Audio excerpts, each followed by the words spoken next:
In 2022, she believed in good faith that she was participating in a company's publicly announced investigation. She spent six figures on retainers and medical care.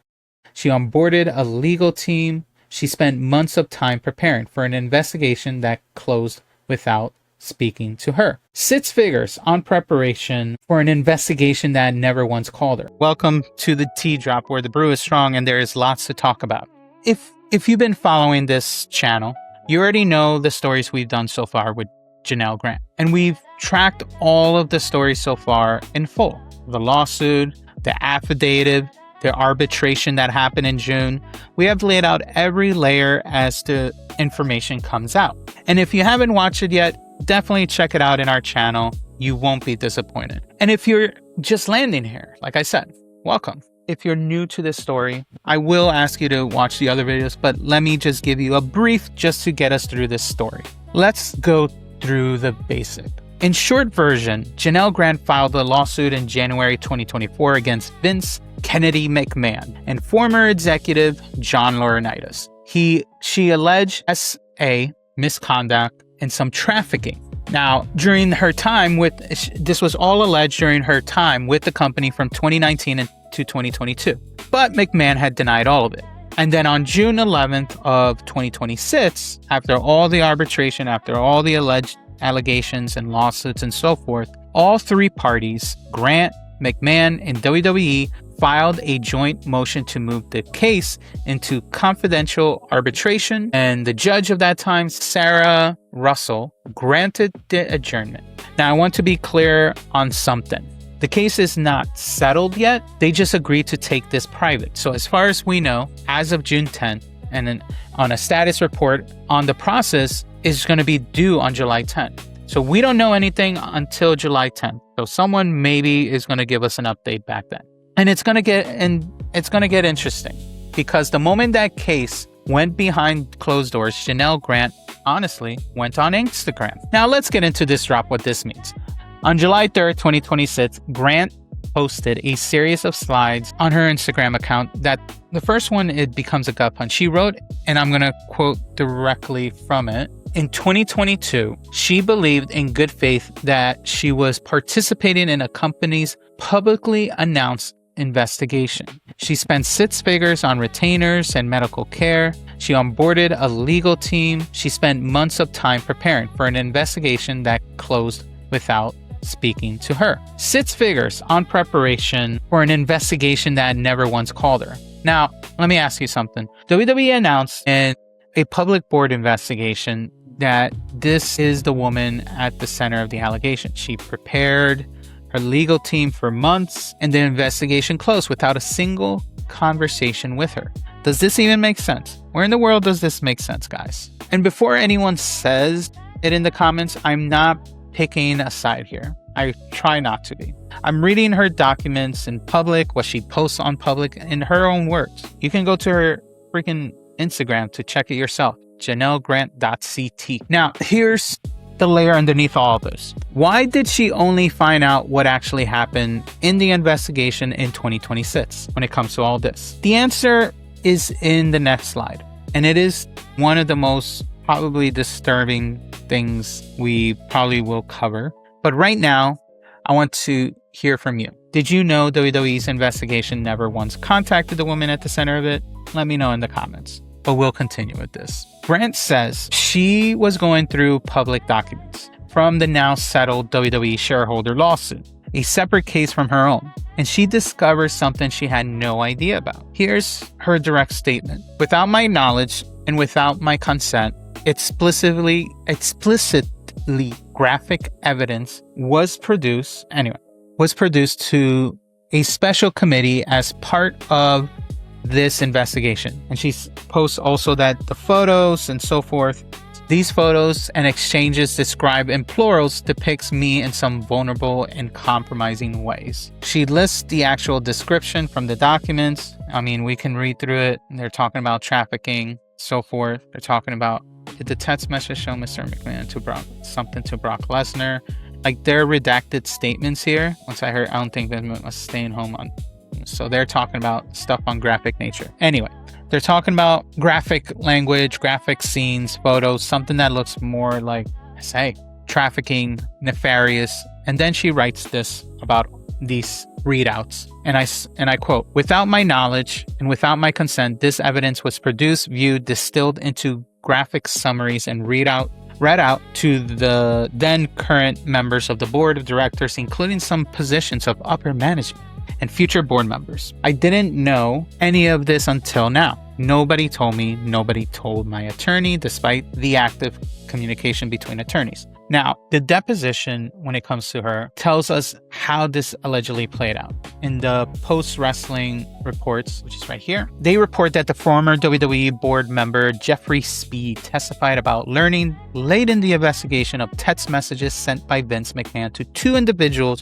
One of those individuals is identified in the deposition as Brock Lesnar, which is right here. Speed's testimony states that the board members did not see the photos, but they were read out, described to the board.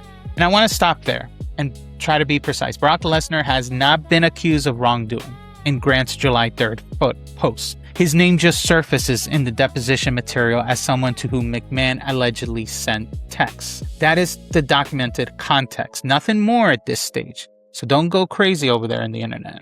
Now here is the timeline hit that connects all of this.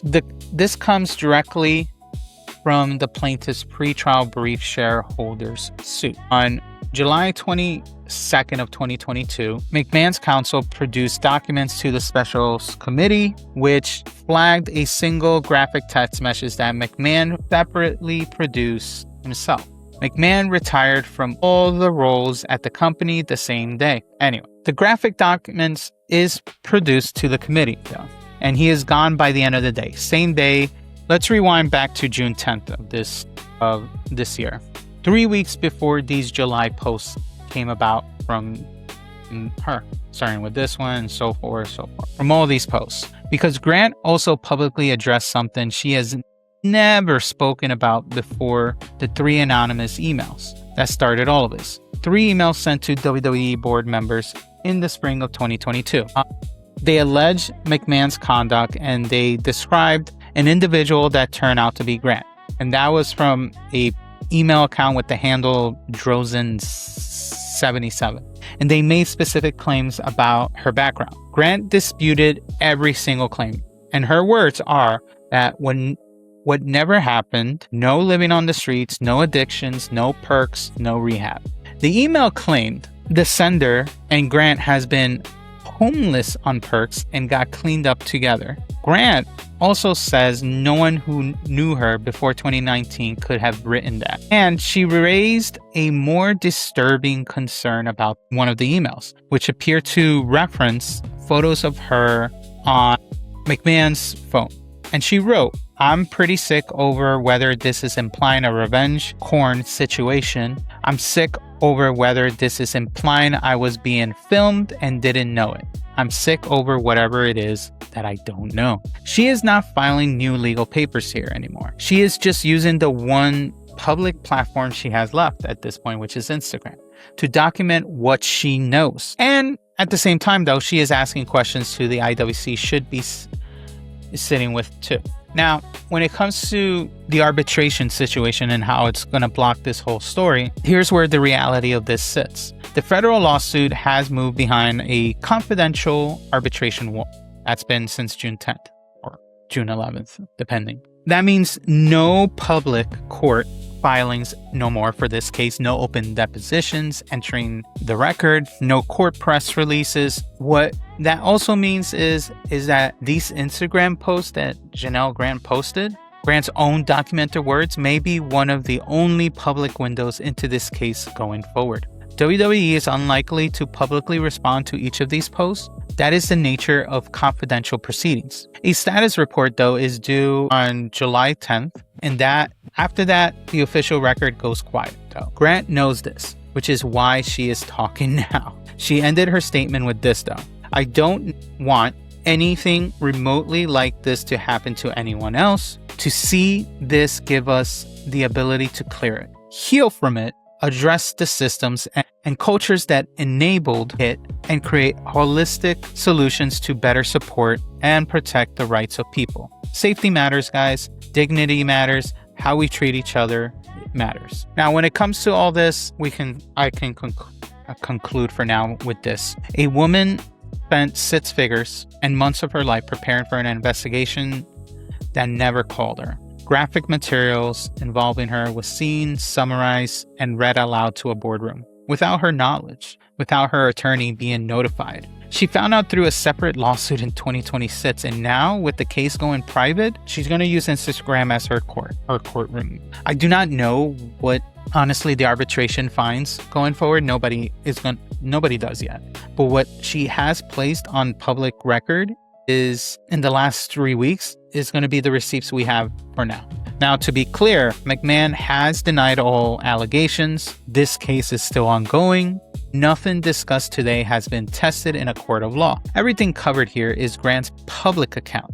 Everything I'm saying is based on Grant's public account, sourced from her verified outlets and other wrestling media channels like Post Wrestling. Before I go, I want to ask you guys 3 questions, and let's see what you guys say in the comments. Question 1, does WWE have a duty of care to notify Grant that graphic material involving her was being used in their own internal investigation? 2, with this case behind a confidential arbitration wall, does the full story ever actually come out publicly? And 3, and this is the one I want the IWC to really sit with. If those anonymous emails did not come from Grant and did not accurately describe her, where did they come from? Drop your thoughts in the comments. And as always, if the tea hit right, hit the like and subscribe.